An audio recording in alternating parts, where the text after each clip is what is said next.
In the meantime, let's bring in Matthew Brodsky. He's a senior fellow with the Security Studies Group. Matthew, nice to have you with us. Great to be with you. So, Matthew, it seems that the Syrian regime is preparing for the final showdown with rebels. What do you expect?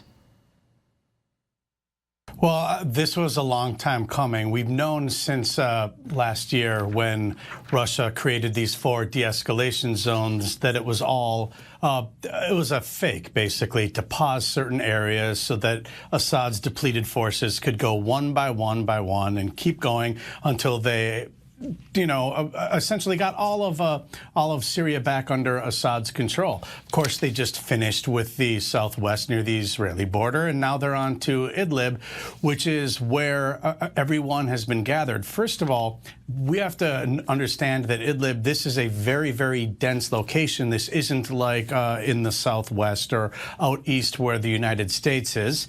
And also, we have to bear in mind the reconciliation agreements that the Assad regime has been forcing upon the inhabitants in territory that he retakes.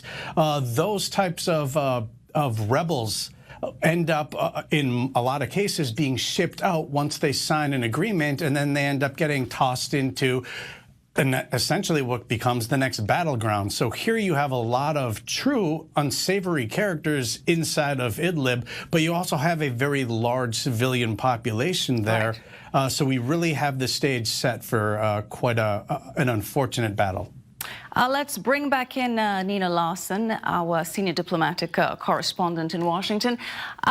Nina, Matthew just mentioned the civilians in Idlib. What is the United Nations saying about their potential fate should this conflict really come to a head now? Well, everyone has been warning that this could be absolutely catastrophic. There are a lot of civilians in this area, and everyone is penned in, Michelle, essentially up against the Turkish border. And this is where the onus really is on Turkey. The UN has been calling on Turkey to reopen its borders to any refugees if there should be a mass exodus in the next few weeks or so. At the moment, Turkey has sealed those borders and is very resistant to this because they already host millions of Syrian refugees within that country.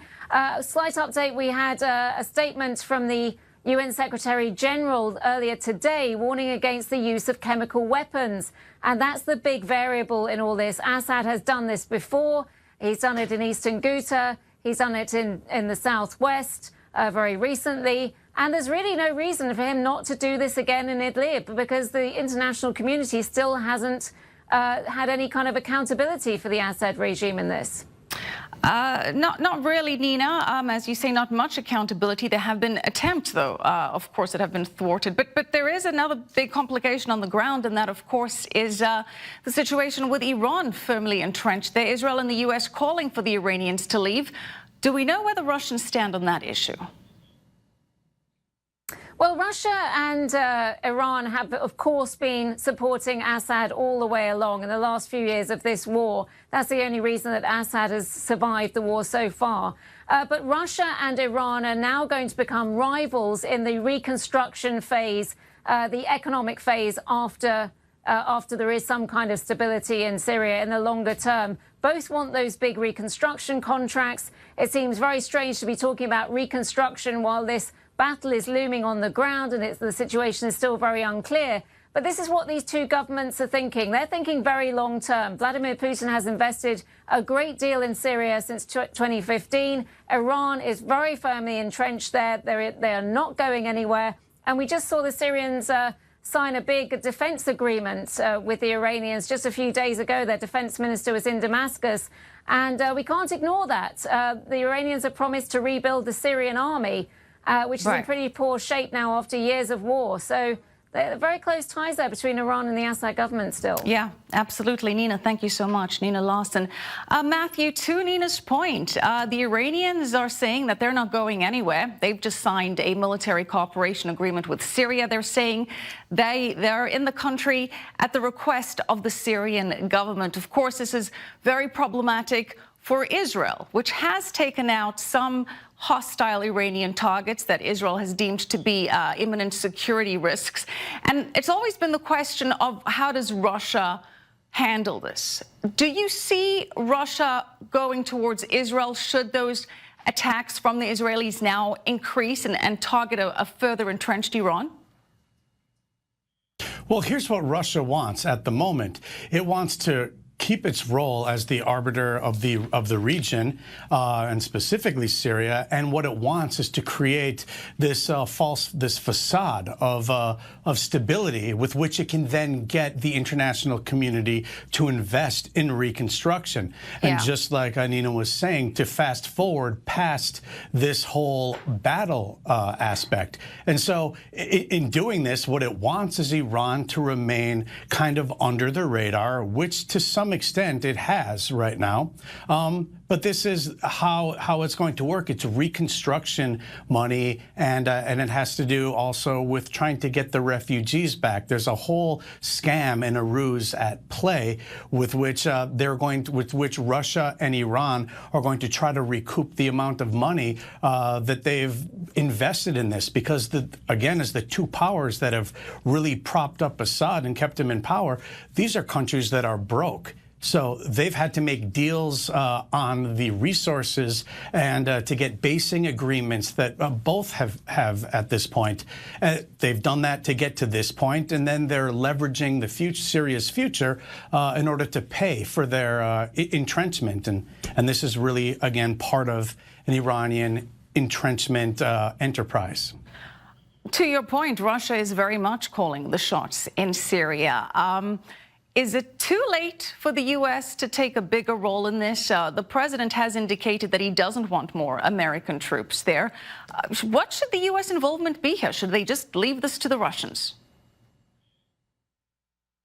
Well, from my perspective, I do not think we should leave anything to the Russians ever. And nor do I think that they could be trusted in any regard. Israel, I understand, doesn't have a choice. If the United States keeps broadcasting the idea that it's going to withdraw, then it has to make whatever deal it can with Russia. But the long and short of it is really where the United States is with some 2,500 or so troops in eastern Syria. It's still about 28% of the Syrian total landmass, and it's on top of the large oil and natural gas fields. The U.S. also maintains a base at Al Tanf towards the Jordanian and Iraqi border. Now, those locations, again, with a small American footprint and with a large Syrian Democratic Forces, predominantly Kurds, are allies working there. With that force, we have a lot of leverage because the oil that's underneath us, that's what Russia is hoping to get in the future. This is supposed to be part of its payment. This allows us to get something at the negotiating table from Russia, and I really hope we do. And those negotiations are set to happen next week. Matthew, speaking of Iran, the leaders there are under increased pressure as the damage from U.S. sanctions continues to mount. Iran's Supreme Leader, Ayatollah Ali Khamenei, blasted American attempts to try and renegotiate the 2015 Iran nuclear deal. And he also said that he doubted European nations could provide any help. Let's take a listen. Some are talking about negotiations with America, but that is definitely not going to happen. This is meaningless. Those who were at least saving face in the Obama administration acted like that. These people are indecent, confrontational, vulgar people. What negotiation? Not the president, not the foreign minister, or anyone in the foreign ministry should talk to the Americans. It's meaningless. I have said before, and I say again, we should keep our relations with European countries, but you should give up hope on them. We cannot be hopeful on European help on any issue, including the nuclear deal or economic affairs. That would not do anything. Matthew, the Supreme Leader also threatening to walk away from the deal should the Europeans not be able to deliver, as hopeful as he is. Do you think that's an empty threat? Do you really see Iran walking away? Well, first of all, Iran, if it stays in the deal, sure, it already received so much of the gifts already up front that really, why not stay in the deal if you're Iran? Then it's a matter of trying to work out with Europe how they can collect more goodies. But the problem they're facing, of course, is that the Trump administration got out of the deal and is reimposing the sanctions. So it's making it really impossible for Iran and Europe. That's why it's almost borders on amusing some of the comments that you see coming out of European capitals and then coming out of Iran, where they're really trying to revive something that really doesn't exist. America's hand is now free in the Middle East should it decide to be more assertive or whatever other direction it chooses to go in policy. I will say, however, Europe deciding that it was going to give some 20 million or so to Iran, this is just counterproductive. And again, this is not going to work in the long term.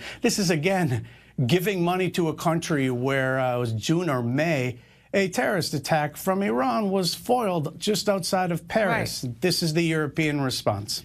To that point, Matthew, why is the European, why are they propping up the regime in Iran, as you say, by being so adamant that the U.S. needs to stop with the sanctions and that European companies should still do business with Iran, and giving that $20+ million to the mullahs there? What are the Europeans thinking will come?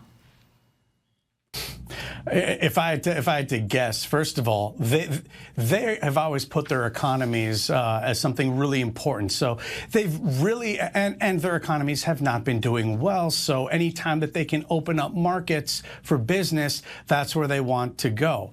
But they do this to their own detriment frequently. And we've seen lots of other policies from Europe including the refugee policies that are really coming back to bite them. So this is just something that they've done. We've seen it whether it's in Iran, we see it whether it's in Syria, where they've stood with the United States with having, standing on the same page that Assad has to go, but they're still willing to fork over money knowing that it's going to be abused by Iran as well. So this is something that they just continue to do, and it's in fact, unfortunately, a long-standing tradition at this point. So it would be nice, I'm sure, for the Trump administration, or frankly, any American administration at any point in time, to be able to get Europe on board and to sync their policy with us.